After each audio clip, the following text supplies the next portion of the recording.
때는 18세기 아인츠베른 가문에 뜬금없이 한 마술사가 찾아왔습니다. 자신을 마키리 조르켄이라 소개한 이 남자는 자신이 가문에 찾아온 이유에 대해서 무언가 호소하듯이 설명하기 시작했습니다.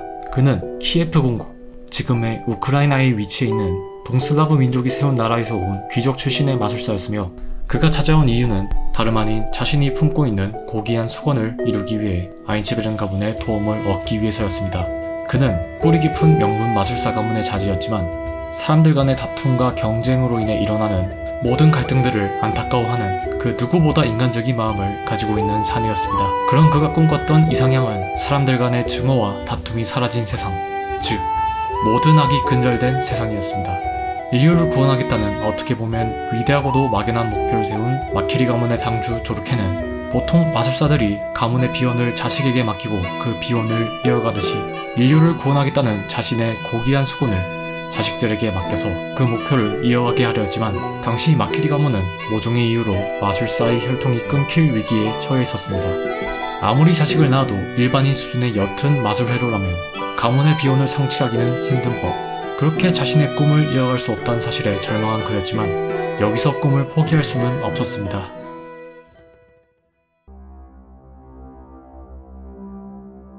그는 가문의 특기인 물속성 마술에서 파생된 벌레 사역 마술을 통해 몸에 자신이 사역하는 벌레들을 박아놓고 죽지 않도록 육체를 유지하며 자신이 그 뜻을 기필코 이뤄내고 말겠다는 결심을 합니다.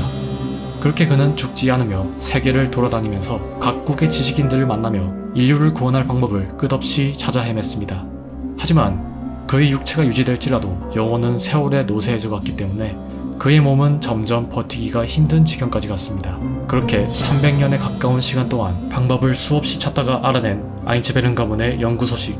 긴 세월 동안 몸과 영혼이 닳고 닳아 마음까지 꺾이기 직전인 그였지만 마지막으로 꿈을 이룰 희망을 걸고 아인츠베른 가문을 찾아가서 협력을 요청했습니다. 그들의 제3마법이야말로 인류를 구원할 마지막 수단이라는 생각을 품고 말이죠.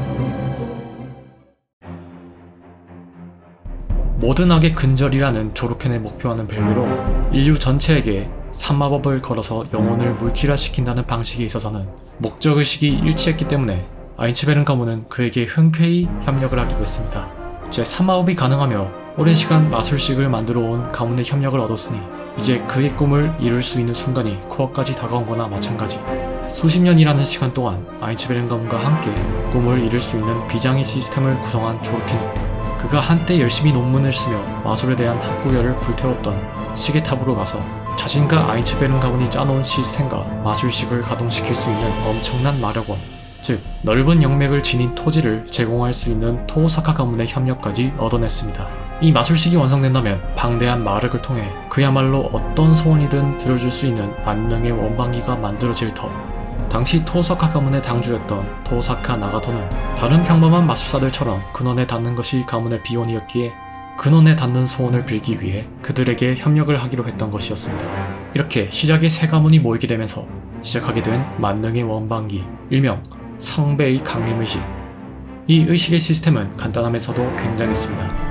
우선 의식에 참가하는 마술사들을 각각 쐐기로 삼아서 인류사의 영령들을 강령시킨 다음 부분적인 3마법을 통해 서번트라는 사형마의 형태로 엄청난 마력과 연기를 지닌 존재를 세상에 현계시키고, 그 서번트들이 죽으면 그들이 지닌 대량의 연기를 성배에 모이는 형태로 시스템을 설정했습니다. 그렇게 서번트들이 모두 죽는다면 엄청난 마력량이 성배에 모여서 그야말로 어떤 소원이든 들어줄 수 있는 만능의 원방기가 완성됩니다.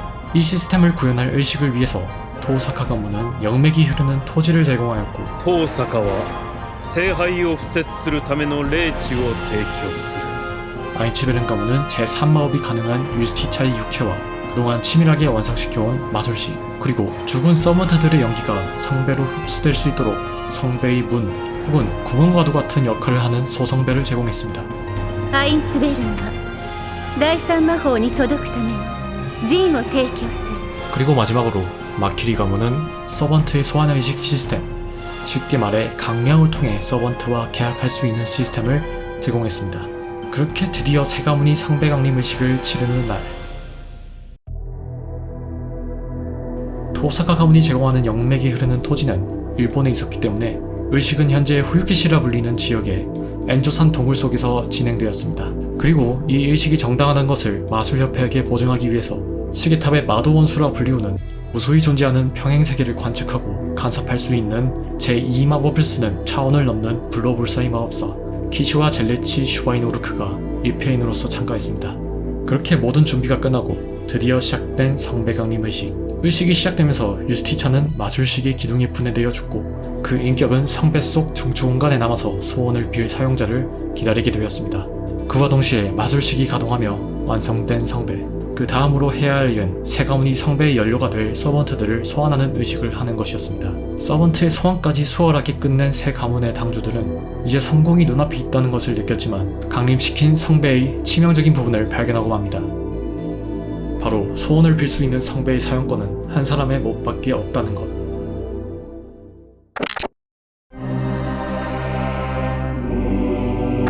세 가문의 목표는 전부 달랐기에 결국 가문들 사이에 내분이 벌어졌습니다. 뜬금없이 성배를 위한 경쟁을 해야 하는 어이없는 상황에 놓인 시작의 세 가문은 자신이 소환한 서번트로 상대 가문을 배제해버릴 생각을 했지만 엎친 데 덮친 격으로 소환한 서번트들은 소환한 마스터의 말을 무조건적으로 복종하지 않았습니다. 자신들이 소환한 서번트라는 사용마가 설마 자신들의 뜻에 반발할 줄 몰랐던 그들은 대응할 방법이 없었고 통제불능의 서번트 때문에 개판 일보 직전까지 간 첫 번째 성배 강림 의식은 결국 세 가문 모두 서번트와의 계약을 끊어버림으로써 연기는 성배에 모이지도 않게 되며 허무하게 끝을 맺습니다. 그렇게 마치 전원이 꺼진 듯한 성배가 다시 기동하기 위해서는 60년이라는 시간이 필요하다는 맥빠지는 계산의 결과를 마주한 세 가문은 영주라는 3번의 명령복종 시스템을 만들어내 서번트를 확실히 통제할 수 있도록 보완하고 성배의 사용권이 하나이기에 세 가문은 성배가 가동되고 난 이후에는 서로를 적대하며 경쟁을 하는 것으로 동맹관계를 정리했습니다. 그렇게 서로의 서번트를 소환해 경쟁하여 이기면 성배를 얻는 성배전쟁이라 불리우는 방식으로 의식을 보완해서 설계한 세 가문은 60년의 세월 동안 벼르면서 다음 성배전쟁을 준비했습니다. 이제 시스템이 제대로 갖춰졌으니 걱정이 없어진 그들이었지만 그 다음 성배전쟁은 서번트가 아니라 마술사로서 그들이 관과한 부분이 큰 원흉이 되어 더 큰 비극을 몰고 오게 됩니다.